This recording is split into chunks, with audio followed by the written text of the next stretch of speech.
I think we're good. Great. All right. So I'm going to let you introduce yourself. Sure. My name's So, Erica. I'm a holistic wellness counselor from the Institute for Integrative Nutrition. And am a professional actor. And then when COVID hit, all of our theaters closed. So I started my own business, and it's going very well. I'm really grateful to have another passion and something that interests me to keep me occupied. So that's lovely. So I'm really curious. I had no idea you were an actor, so that's way cool. So what got you interested in like health and health coaching, and how does that tie in with acting? yeah, it's been a journey. You know, there's so much pressure in the industry to just be a certain way and fit in a certain box. So that's changing. I think the generation coming up in the industry below us will have a much healthier time than we did. But the pressure is real, and it starts way too young. And so one of my missions is to make sure I get into performing arts high schools and have talks with these really formidable teenagers about like who to not listen to and how to stay true to yourself and just stay healthy. So I've just always been so aware of wellness. I mean, it's every actor has a side job. It's almost always a yoga instructor, a Pilates instructor, something like that. So I'm surrounded by the wellness industry at all times. And a couple of years ago, I was going through a divorce, and my health was like whack. I was so stressed out, and it just was bad. And I thought, there's got to be another way than going to yoga to make myself feel better, you know? And so I enrolled in the program, and it just really changed everything. I mean, I love what we're learning because it is a whole approach. I mean, holistic health, we are just looking at things from all sides. And it's so true. I mean, it's the tale as old as time. You can eat kale and run 10 miles a day, but if your head and your heart isn't right, it doesn't matter, you know? You might look snatched, but you know, it doesn't mean that you feel peaceful. So I love it. I'm currently connecting with just a lot of, this year is tough, you know, it's been really hard on a lot of people. And so it actually has been a really great time to dive deeper into this wellness world and offer what I can. That's brilliant. I love it. Yeah. It's like I've been hearing a lot about like pandemic fatigue, and then there's compassion fatigue, and then like the screen time. I've had such a hard time just balancing with my mental health, and then being on the computer all the time, like Oh in yeah. college and all this other stuff. So it's really, really hard Yeah, you just to have a keep. very full plate. Oh, it's yeah, like it's busy, and it's just so hard to keep everything in check. And I have to like stop and sit back and say, Yeah. all right, you need to stop, you need to meditate. Yes. Where are you right now? And such a huge pillar is connection and community. And you know, most of us are sitting, I mean, we're lucky if we have family around, but there are a lot of people, I have single friends who just have been by themselves for a full year now. You know, they can take a walk outside and see a friend here and there, but you know, we're humans. We need connection, we need touch, we need community. And I think that I think the next phase of this pandemic will just be the mental health side of it, and people readjusting and dealing with their own little traumas from this year and everything. So That's exactly, yeah. No, yeah. that's the whole reason I'm like doing this. Even I'm just like, I need to connect with people. Like I'm so starved of just real connection. And I was really, really happy because you reached out to me on Instagram, building your following. And I was super excited when you did, because I kind of felt like this instant, like, yay. Obviously IIN alumni, so we have the same background and know a lot of the same things and the same training. So that immediately for me was just, it was great. It really fulfilled me. And then I decided to start doing this little video series program and all this other stuff. Yeah, I'm just that's like, great. I'm ready to show up this year. Yes, absolutely. Absolutely. And you know, I'm having a lot of conversations about that. It's the new year turns, and I think people set all these really huge resolutions for themselves, and I have to remind my clients, especially, it's like, folks, we're still in a pandemic. It's still a really hard circumstantial year. Let's just like do what we can, be the best that we can, and be really gentle with ourselves because it's a tough time. It is for sure. So do you have any like food stories? Like what do you do when you work with clients? Like what's your main specialty that you could probably share with us? Yeah, I do a lot of emotional eating, especially with women in the industry, and I have a fair amount of clients that are not in the industry as well, but just the relationship with food, again, it's a generational thing. I do think it will be different for the people younger than us, which is wonderful. But I do a lot with emotional eating, I would say. And I have a program where if someone wants like a quick session, we'll just quickly look at what they're eating and the supplements they're taking to make them feel better. But that almost always leads to what's really underneath, what's going on underneath. And that's really where the work lies to me. I mean, it's sticking to a meal plan is tough, and absolutely, but I think going underneath and discovering why you have maybe a toxic relationship with food, or for a lot of people this year, it's I don't want to move my body. I will sit on this couch. This is where I feel safe and I do not want to move. And just, sort of getting into that and why that is, because you almost always feel better after just a walk outside. So this year food has been a crutch, I think, for a lot of people and another source of comfort. And I completely understand that, been there. So we're doing a lot of looking at that and how to change the relationship so that food is nourishing and not something that feels like a punishment. Yeah, that's something I like, it drives me crazy because you get the people that are just like, oh, we have to count the carbs, and we have to like, they become afraid of food in such a, it's just a really, really twisted way. And that just, it drives me crazy and it breaks my heart because you like, it's sitting down and having a meal with your family and just Yes. enjoying a time together is so fulfilling and so rewarding. And And when so you're, healthy. yeah, and then people come in and they're just like restricting themselves from that and just Yeah. completely changing things to try and fit in with the norm. And Yes. Diet it's just culture, very toxic. diet culture is really toxic. It just frustrates me so much because they are really capitalizing on people's vulnerability in a way that I find to be sort of evil. Oh yeah. And um, that's exactly it. I mean, I have women who are 50 who will not touch a piece of bread, and then but the amount of energy that they focus on the bread that they can't have, if you can just let that go and have a piece of toast with almond butter in the morning, that simple adjustment can truly change your life because you're not obsessing about something you can't have. The forbidden food thing is a no for me. I don't like it. I think it elicits some bad behaviors that are really hard to break. And I mean, it's the whole idea of mindful eating and just mindful living and really listening to your body. And my ultimate goal is, how do I get my clients to crave the nourishing foods that their body is going to really function and operate at peak level on. Because of course I crave cake and cookies sometimes too, but I do genuinely crave salad and fish and things like that. And so it's how to shift the mindset out of this restrictive, punishing guilt. There's just so much negativity around it. And even embracing our belly fat and, celebrating our body's just ability to move right now. It is amazing. That's And just it. We have yeah, like so much stress happening right now anyway. Like we don't need to be sitting there wallowing in this like body self-hatred because like we can't lose that last 2 pounds. I know. I know. The amount of plague that people feel from those last 2 pounds, it just makes me so sad because it doesn't need to be that way, That's you it. know?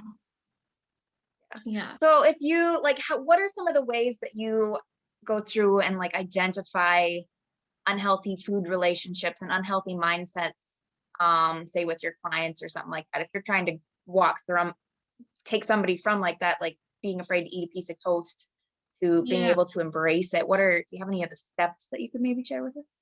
Yeah, I do. I think the first thing that I will usually look at is the time of day that someone tends, if they're, let's say they're binge eating or using food as as a coping mechanism. I think time of day has a lot to do with it. And what about that time of day? What are you missing that food is filling? That's huge. And that first step for emotional eating can really open the door and help someone understand those habits. As far as restrictive eating, I just invite them to have it. What happens if you have a bowl of white pasta for dinner? Do you feel awful? I'm so sorry if you do, and I'm enforcing you to do this, but just because I want them to see that they will live, that they're not going to gain weight from one bowl of pasta, that, you know, they might feel sick after eating it. Maybe they have a gluten intolerance, and then even that will shift their mindset. So it's no longer, I can't have bread, bread makes me fat, but I can't have bread, bread makes me sick. And that shift in mindset really goes a long way, because you don't want to eat things that don't make you feel good. And that's the case, especially for sugar. It's addictive. We all love it. I love it. You know, it's Achilles heel for many people, but there comes a point where you just feel ill. And I have had clients who almost need to eat to that point so that they understand this is not feeding my body in a productive way. And I actually prefer one cookie to 10 or two cookies to 10, you know? And so it's really about retraining your mind and your body around these habits or words that society has drilled into your brain and all of these things. It's a rewiring, and it takes time, but it's so possible, and it just opens up life in a whole new way. Yeah, that's amazing. And I think it's really cool too, because you touched earlier on like craving salads and craving fish and craving those healthy foods. And I think it's really important for people to understand that like your tastes and like your palate changes. And once your body starts getting all these good things into it, like you are gonna crave it. Like I ate half a cucumber today because I was hungry for half a cucumber. And it was the Yes. greatest thing ever. Yeah. Heck yeah. I So know. Absolutely. so yeah, it's been wild and a great learning experience, I think, for me. And Good. good. Well, the other thing too is, as women, you know, we crave different things depending on our cycle or depending on our age. And I think learning how to listen to your cravings as what your body is craving rather than what your mind is craving, it's a huge differential, right? And you want to give your body what it needs. If your body's saying, give me cake, give it cake. Don't give it a whole cake, but give it some cake, because then you're going to feel satisfied. You're going to feel the joy from that, whatever the experience was, you know. But yeah, it's this rewiring that is huge. Yeah, it's very important. Yeah. Um, yeah, I don't really have any real specific questions. Okay. Um, Anyone at else has a this, question, you can type it in the chat. yeah, if there's anybody else that has any quick questions they want to throw out there, we're more than happy to chat about it. Always. But other than I mean, I'm that, always happy to have a say. oh, go for it. Yes, please. I know it's really interesting. So I was reading a lot. So I would classify myself as an emotional eater, 100%. But it was about 2 years ago, I just started looking into like the triggers. So I think something really interesting about time of day. I hadn't really considered that, because I looked at one where it was like talking about, I would have said it was a stress eater. So if I was feeling anxious, it would be kind of like a quick fix for anxiety that I didn't have control over. So like something had happened and I was like, oh, okay. But I think I looked into it more, and it was actually things that we feel shameful over. So rather than feeling anxious, it was about, would say, oh, heavy workload. It was actually feeling embarrassed that I didn't have the capability to manage it. And it was looking at things I can manage. And that seemed to be food. And I thought that was something really interesting. So this talk is very interesting for me in terms of looking at the triggers and what the triggers may be. And I'm just curious to know, is something like that, like shame or embarrassment, almost like things like that come up for you? Yes, absolutely. And I think, again, especially for women, the relationship we have with shame is massive, massive. And it change, you know, it's so circumstantial. The working mom feels shame because she's not home enough. The stay-at-home mom feels shame because she's not out enough. We feel shame if we're single, shame if we're not a good partner. There's just so much shame, and food is the number one coping mechanism for dealing with it.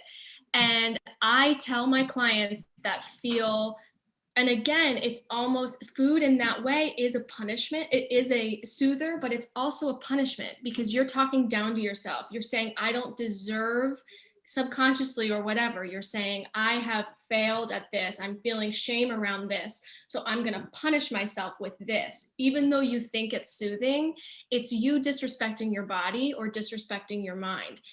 And so that, again, it's these tiny tangible shifts. I wake up every day, I write down 3 things I'm grateful for and 3 ways I am crushing it.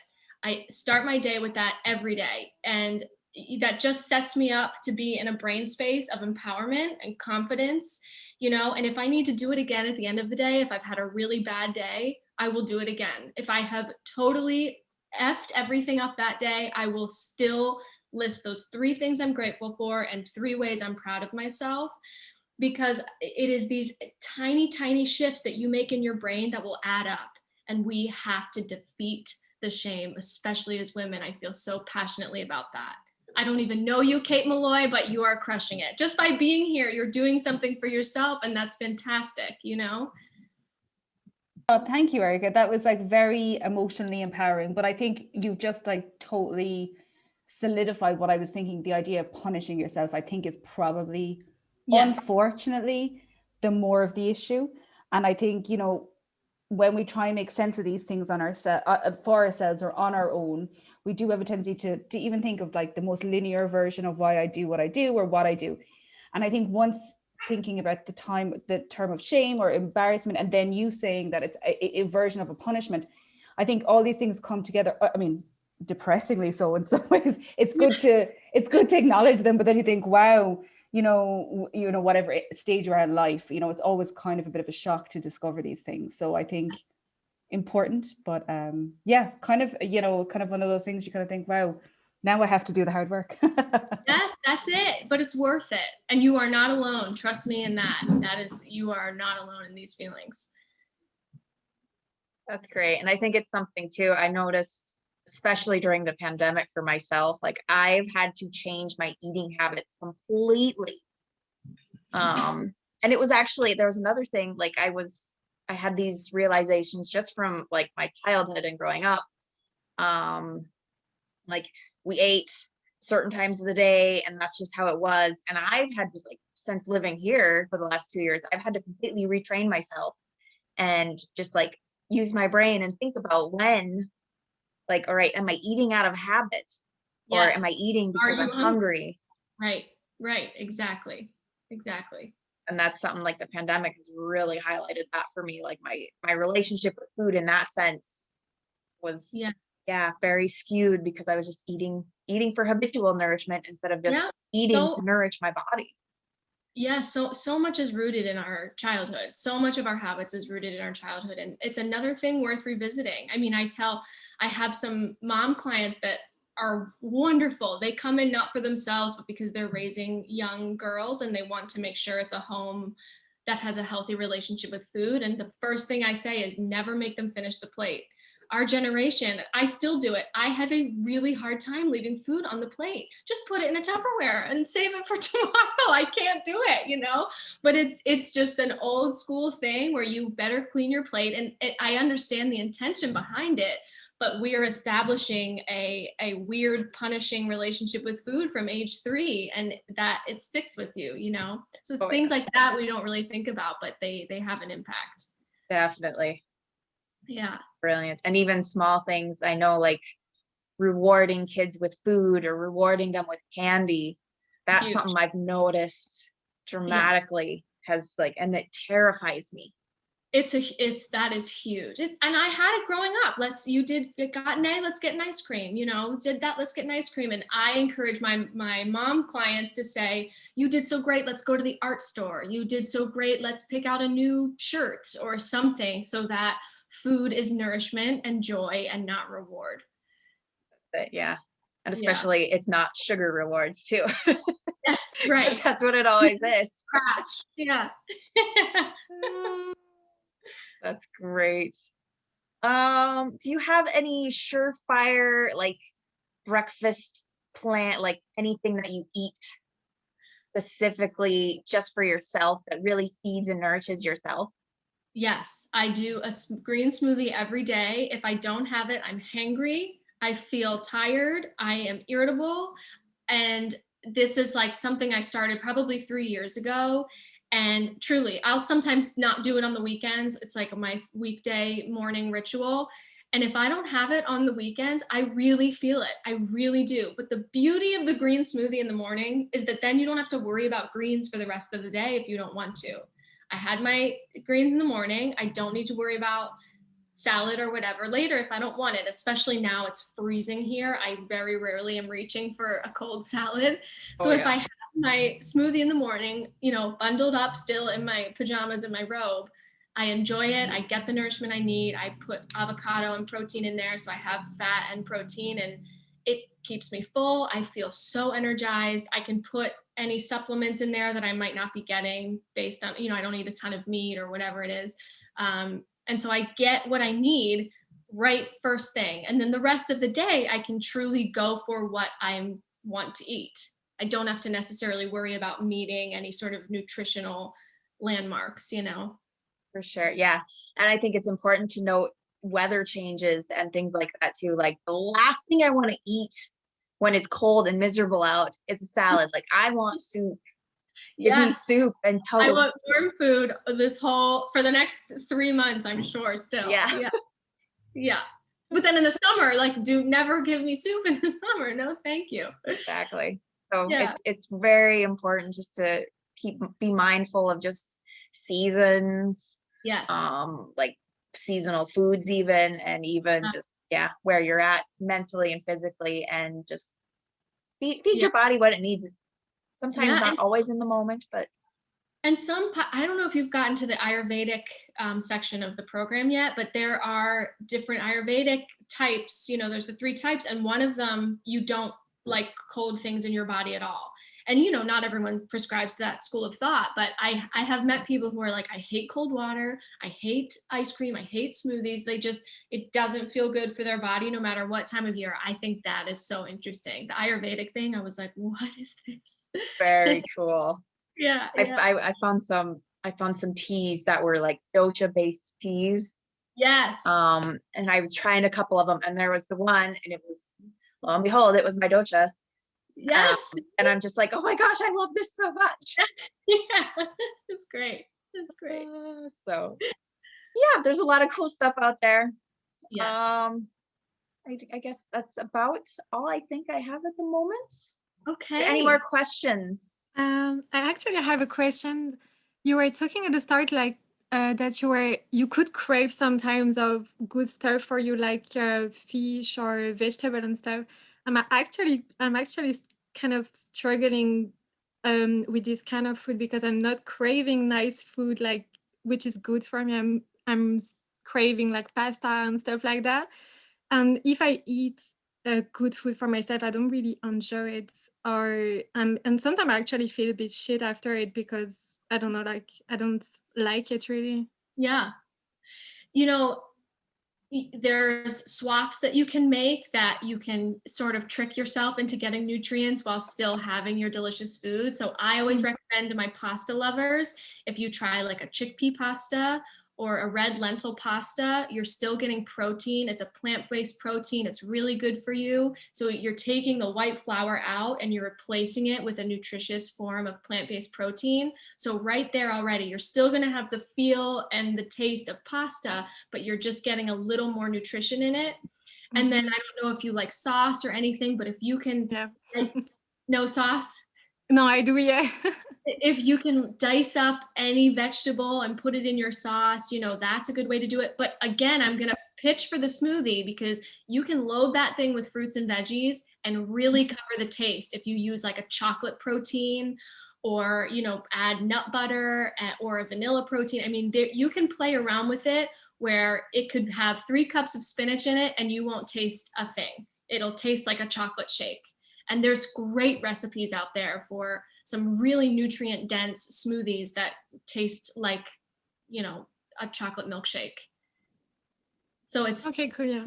little hacks like that, so that you're not depriving your, you know, you want to enjoy your food, of course, Yeah, but that's the thing. Yeah. yeah, and there's no point in forcing salad if you're not gonna Mhm. enjoy it. But if you can stomach a smoothie and just pack that thing with spinach and a good protein, maybe an avocado, and just add whatever to make it taste good for you, that's great. That's a huge win, huge win. Okay, great. Yeah, I'll try. Thank you. Thank you. I'm just being a little nosy, so I'm going to ask anyway. But you were saying you're in the entertainment business, and I'm just curious from the perspective of, I'm presuming, I could be presumptuous in thinking this, that the issues that would say people within the industry and then your regular day-to-day outside of the industry, maybe a mom or just somebody who struggles with their eating patterns. Mm-hmm. Do you notice quite a different focus in the mindset of those clients? Like, do you see it coming from a different space or a different issue, or do you think the severity of it is different? Of my clients in the industry? Yeah. I do. There, you know, the issue there is that your body is part of your job. You are being judged in an audition, on stage, on screen, wherever it is, you are being judged on the way you look from every single person. And even if we're enjoying your performance, we're still judging your look. And when we go and audition for jobs, we walk in, it's just us. We have about a minute to prove ourselves, right? And it's a tough industry. There's not a lot of work. And you go in and there's people sitting behind the table. You do your song or your monologue for 30 seconds, a minute, whatever they're giving you that day, and they don't acknowledge you. They just make notes and keep going. And after doing that every day, your self-worth just plummets because you're not getting feedback and you're being judged on entirely you. Like, it's not only is it how you look, but it's your art and it's your craft, and it's such a vulnerable spot. And so that combination just really wears on people. It's especially, it's bad for guys, but it is especially bad for women. It is changing though. I do believe that there's a huge shift happening right now where you no longer need to be, you know, a petite blonde to be a leading lady. That's changing, and I'm thrilled because it's more, the stories will be more relatable and more accessible. Not the majority of people look like Nicole Kidman or Jennifer Aniston. You know, that's not a representation of real life. So I do think it's changing, but yes, my ladies in the industry, they struggle. It's tough. It is tough. Yeah, like, I mean, that is a really like astute and great answer, because I do wonder about, I have friends that have lived in California, Irish friends that have lived in California and look almost quintessentially like the Californian girl. Mm-hmm. So hair, the whole shebang, Yep. but are Irish. And I've always been curious. So I've never been to California, but my happy place is New York. And I would see, like, the joke was like, I'm a more New Yorker and she's a more Californian. But even the pressure as somebody living there and being there it's high just to look a certain standard. And I can only from the outside see that people within the industry must have, unfortunately, a skewed vision of their worth for that reason. Like, the body dysmorphia in entertainment is high. It's high. And you can, you know, it's almost easy to spot at this point. And it's so sad. It's just a self-worth issue, but it's because this is their day to day. I mean, day to day, when you go in day to day and get judged like that, and you get a job, they tell us to expect a job 1 out of every 200 auditions. So those odds are horrible. You still have to prepare. Sometimes you don't even get the no phone call. They just don't respond at all. So that all is just really grating on people. And I think looks is one thing people feel they can control. The entertainment industry, almost nothing is in your control. You can be the most talented and the best looking in the room, but they might have someone's niece in the wings for the job. You literally never know what's going to happen. And I think especially like diet and exercise is something that people feel they can control. And so they just take it too far. Yeah, so true, so true. And I do have a friend who's a psychologist and has majored in eating, disordered eating and things like Yeah. that. And she's always said to me, it's the hardest one because you can't, everyone needs to eat. Yes. Unfortunately, it's 3 times a day, Yeah. It's a and that's horrible it. addiction. Yep. Yeah, absolutely. So yeah, it must be difficult and interesting, your line of work for that reason, is because it's like, reinforcing the idea of nutrients is Yeah. key, really. It's an interesting pair, I will say, to have the both perspectives. But I think it's helped me so much because I sympathize greatly with people who are struggling with that. I see it firsthand. Almost all of my friends, So it's tough, but I really do think it's changing, which is very exciting. Yeah, it seems to be, in fairness, and it is definitely getting better. But I mean, kudos to you, because it's a tough industry and tough work, and you're very inspiring. Oh, thank you. I appreciate that. Thank you. Brilliant. Well, last call for questions. I just have a comment. I guess you guys had touched on something that I guess I've noticed with myself, and I've always been a breakfast eater. Like, I feel like I need to. If I don't by 10 o'clock, I'm a tired, grumpy bear. But some mornings I wake up and I'm like, wander through the kitchen and I'm like, nothing sounds good for breakfast. And I finally given myself permission almost to not eat breakfast. And maybe I'll throw an orange in my pocket or some trail mix at work. And my job doesn't always allow me to eat necessarily when I get hungry, but usually I can find a couple of minutes to eat when I get hungry. And it's really been almost liberating for me, because I was like, oh, I have to eat because I might not be able to eat later, or I don't know when I'll eat.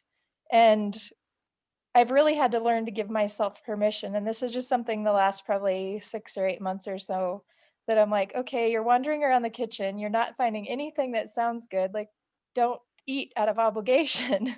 Yeah, I completely agree with that. I think if that feels good and that's working for you, then listen to your body. And I think the key is having the backup orange or toast or whatever in your bag. So in case hunger does strike, that you're prepared. But I have the same thing. And sometimes it depends. If I had a huge dinner the night before, I might not be hungry. If depending on where I am in my cycle will often determine how hungry I am. But I think absolutely. And again, people would argue with me on that breakfast is the most important meal of the day. It kickstarts your metabolism. And that is true. That is certainly true. But if you are not hungry, I don't think you need to eat. And you will be hungry 2 or 3 hours later, and then you'll eat and your metabolism will kickstart then, and you'll be just fine.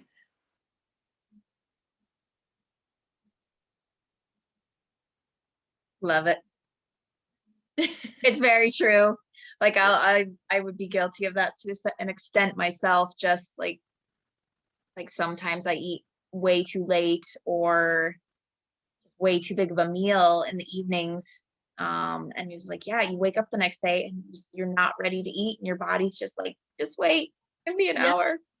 It's all about enjoying your food, you Yeah. know, and if you have to force it down, that your body doesn't need it in that moment. And you don't enjoy it either. And that's Right. such a huge part of digestion. Yes. Is Huge. like allowing your body to enjoy what it's taking in. Yeah, absolutely. Brilliant.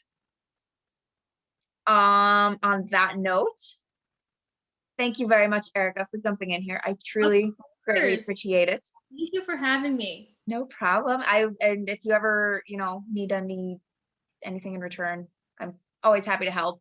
Thank you. Thank you all for showing up today. It was brilliant. And I will hopefully see you again. Absolutely. Thank you guys for coming and for your questions. That was great.